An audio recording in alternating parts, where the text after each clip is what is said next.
Do you want to know how you can delete or reset your data on Fliki AI? If yes, then this video is specially for you.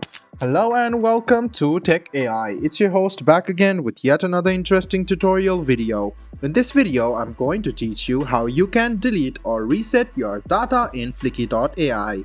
Go ahead and open Fliki AI, Chrome or Edge browser, and then log into your account. What you need to do next is click on Account and go to Profile. After you go to Profile, scroll a bit down and you can see Reset Account Data. Clicking on Reset Account Data and clicking on Reset, you can now see that your account has been reset successfully. So, this is how you delete or reset your account data on Fliki. All you need to do is open Fliki AI, log into your account and click on Account.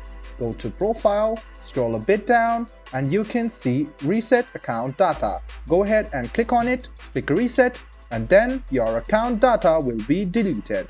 I hope this video was helpful for you. If you still have any kind of confusion, please do mention us on the comment section down below. Like the video, subscribe to the channel, and do hit the bell button for more.